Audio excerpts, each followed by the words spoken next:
What's up everybody, Bluddshed here. If you follow me on Twitter, you'll know I spent the last 2 days at BlizzCon, video coming soon. But today I want to talk about patch 2.4. Up first we have a new feature called Set Dungeons.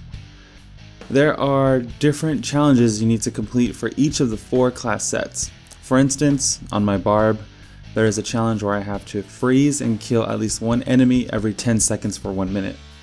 Now there are 4 different challenges for each specific class set. Once you complete all the challenges for all the class sets, you're gonna get those dope ass pennants Diablo fans data mined a while back ago. So to enter a dungeon, a set dungeon, you must first have a 6-piece set bonus active on your character. And the locations for the set dungeons are in 24 different locations around the world of Sanctuary. These locations don't change and the dungeons aren't randomized. They're like set dungeons, literally they're set dungeons. We get clues to the entrances of these dungeons from the library in the Orcs Manor, but I'm sure, in 1 week you'll be able to wiki all the info anyway. They're revamping 10 sets to help launch this feature, like the Invoker set, Harvester, Firebird, many more. If you complete all the challenges for all the classes, so that's 24 sets to collect and wreck with, you get these beautiful wings. It's really one of the best things you can give a Diablo player, right? Speaking of wings, we'll kind of go off topic here for a second. If you buy World of Warcraft Legion, the digital deluxe edition, you receive these bad boys. You can wear Demon Hunter wings on a Demon Hunter. If your mind is not blown yet, you can buy Overwatch, the Origins edition, and you can get your little healing hands on these sweet Mercy wings. They are nice indeed. Okay, we need to get back to patch 2.4, but they also have planned these Andariel wings for the future. More like it's probably going to be a seasonal reward or something like that. Speaking of sets also, the Undaunted ring set has been revamped. If these rings are your only set item bonus, your damage dealt is increased by 800% damage, and your damage is also reduced by 4% for every ancient item you have equipped. This is really going to help people that want complete freedom and just want to play the game the way they want to play it. So more variety in Diablo is definitely welcomed here. Patch 2.4 will bring us more than 50 new or revamped items. While at BlizzCon, I got a chance to play with the Blade of Tribes, and oh my fucking god, it feels so good when you war cry. The barb is like screaming like crazy, right? And then avalanche hits, earthquakes go off at the same time. It's too damn good, to be honest. But yeah, for all the information on all of the new items, check out Diablo fans. They're the kings of that kind of information. We're also getting a new recipe for KANAI'S cube called, I think it's Kaldassan's Despair. Basically, you sacrifice a legendary gem into the cube and you get 5 points of main stat per gem level. So if you have a level 50 gem, that would net you 250 main stat. And if you did this with every item, in every item slot, you'd get 3,000 main stat to your character, or I think it's 3,250 if you're dual wielding. I also got to play the really sick new areas like the Eternal Woods. It's filled with like undead creatures, and the Royal Quarters. But my favorite new place is Greyhollow Island. I enjoyed it overall like the best. It has like an eerie tone of the zone.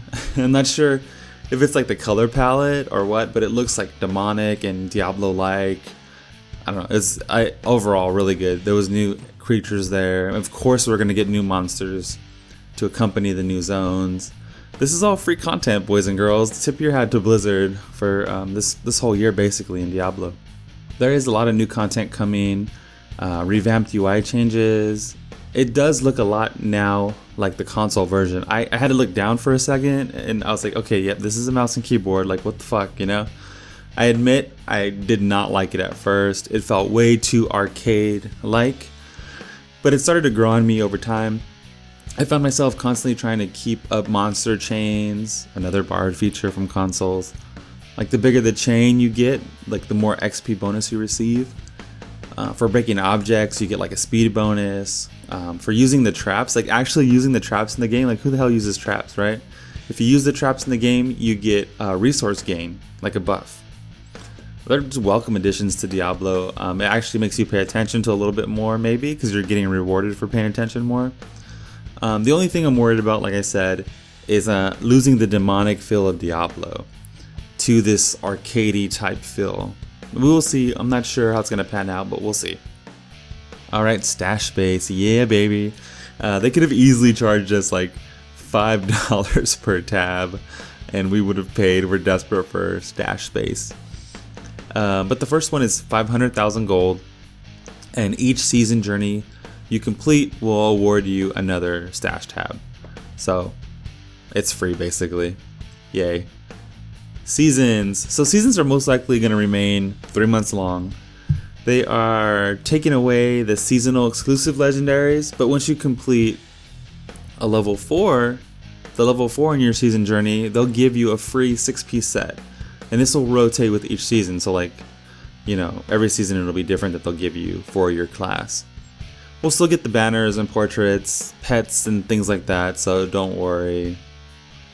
Speaking of seasons, you can now take your non-seasonal toon, turn them into a level 1 seasonal toon, and they call it REBIRTH.